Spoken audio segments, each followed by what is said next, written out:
We're on stage 7 of Sony Pictures, which is a training ground for 3D film and TV professionals from around the world. And we're going to talk to Grant Anderson, who is a visual effects supervisor for a variety of different 2D and 3D films, including Spider-Man, Green Hornet, and Cloudy with a Chance of Meatballs. Mamma mia. He's going to introduce us to a brand new addition to the studio. This has only been around for 6 months.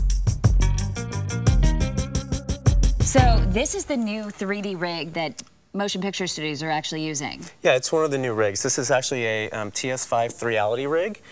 We have Sony P1 cameras on here. And basically, a rig basically takes 2 cameras. You see here, this is one eye. Almost like 2 eyes, okay.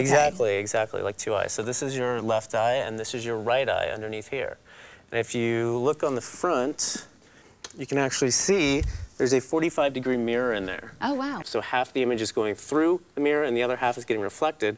And this is basically called a beam splitter rig. So the reason you have this beam splitter rig is because it allows you to get the cameras perfectly level, as you see here. Both lenses are aligned. As you increase the camera distance between each other, the depth of your scene will increase. That gives you anywhere from a 2D image all the way up to your maximum depth. Okay, so how does this actually compare to one of the older rigs? Basically, it's, as you'll see on the next rig that I'm going to show you, this is much smaller and much lighter. This is about 35 pounds in comparison to the other rig, which is going to be about 85 pounds. Okay, let's take a look at that.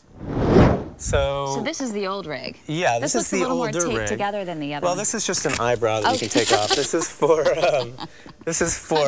making sure the light doesn't get in this whole system. But this is a very similar deal. You've got your mirror here as well. It's a beam splitter rig. This mirror is the opposite direction because this unit is overslung, meaning the other camera is up on top instead of underneath. Why'd they switch that? By putting it overslung, you can actually get the rig down closer to the ground if you're doing ground-type shots. So with all the demand for 3D out there and as it's increasing, you need a bunch of different rigs. Yeah, and the trend is definitely towards smaller, lighter rigs because that's one of the main drawbacks, right, is that rigs are, obviously this is very big and bulky. You're not going to put this on a Steadicam. You're not going to be able to run and gun this on a reality-type show. But there's still a role for it. Absolutely still a role for it. In studio environments such as this, on a stage, it's great. So when you're actually shooting in a studio like this, does the feedback, does it actually give you the 3D right away? Absolutely, yeah. This goes through all this cabling that you see here, and then that will feed Video Village. And Video Village is basically where the director, the cinematographer, and the stereo supervisor like myself can come and look at the monitors, see the images in 3D, see the images in 2D. You've got your analysis tools. This is a switcher that you can switch. This box TV here basically gives you the left-right eye difference stream, so you can see your depth. And if you're running into any problems, it's basically an analysis tool for 3D. In terms of shooting a scene and analyzing stuff, how much different is it in 3D versus 2D?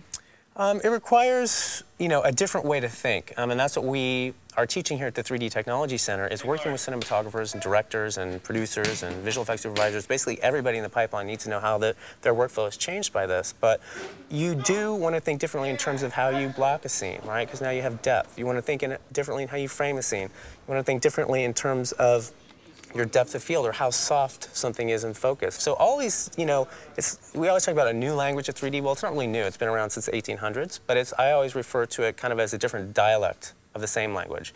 And so it's taking all of the, tools and techniques as a filmmaker that you know how to use and just using them slightly differently to create a better 3D image.